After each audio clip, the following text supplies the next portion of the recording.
Welcome to the Jerry's Movie Review channel. I am Jerry. Today I am giving my review of the movie Transformers: Rise of the Beasts.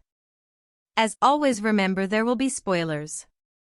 This most recent midsummer spectacle, which is based on Hasbro toys, falls short of the 2018 film Bumblebee, which was pleasantly surprising. But compared to the five chaotic blockbusters Michael Bay helmed between 2007 and 2017, it's far better. This time, Steven Caple Jr., Creed II, is in charge and brings a narrative emphasis and visual coherence that had been sorely lacking in previous iterations. The massive action sequences are genuinely visible, which is usually beneficial.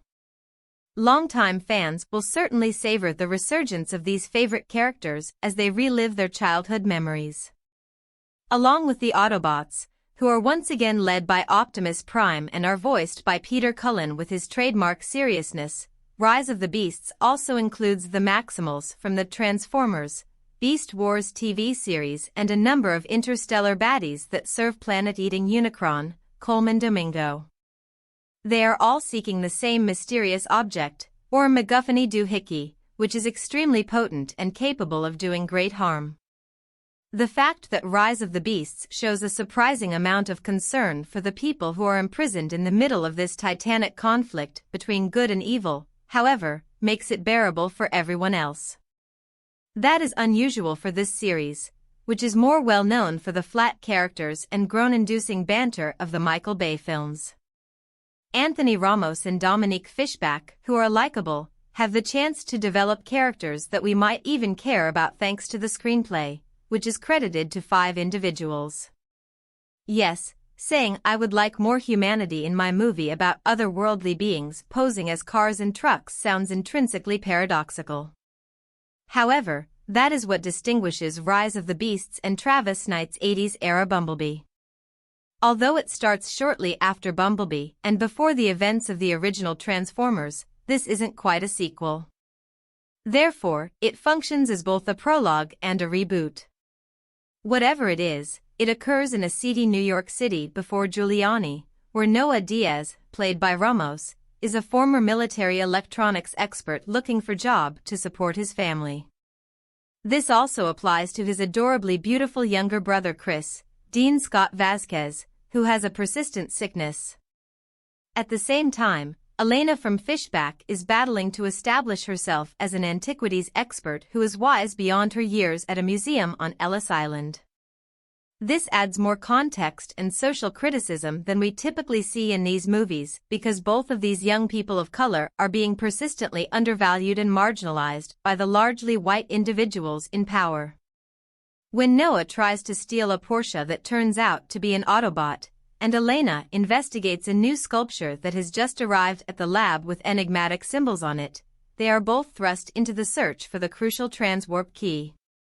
Ramos and Pete Davidson's banter as the wisecracking sports car Mirage is one of Rise of the Beasts' more entertaining elements.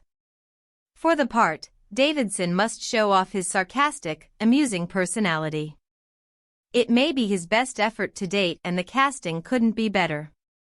Other notable voices in the voice cast include Peter Dinklage as the Wicked Scourge, the leader of the Terracons and Unicron's right-hand man, Michelle Yeoh as the beautiful Maximal Falcon Arizor, and Ron Perlman as the roaring gorilla Optimus Primal. It's nevertheless enjoyable to see the consistently endearing Cristo Fernandez portray Wheeljack, a 1970s Volkswagen bus, even though he effectively plays the cheery Danny Rojas character from Ted Lasso. Hip-hop classics from the 1990s by artists like A Tribe Called Quest, Wu-Tang Clan, Diggable Planets, The Notorious B.I.G., and others fit perfectly and create an upbeat atmosphere. However, Rise of the Beasts concludes with a seemingly never-ending action scene in which large, shining chunks of metal crash against one another, as every Transformers film must. The smaller, more personal special effects, like Mirage evolving in a variety of unique ways that appear tactile and genuine, are more amazing than these large-scale set pieces. However, despite not being as disorienting and protracted as they frequently are, this finale is still very uninteresting in comparison to the action that occurred before it. Additionally, there is the fundamental issue that there are no real stakes because we know what will happen to these characters and that they will not only be alright but also survive for a number of additional films. Of course, a sequence during the credits implies that this cinematic world will have much more to offer because there is always more to come. Put on your seatbelt now. I hope you enjoyed this review. If you did, please take a moment to like, share, and subscribe to the channel.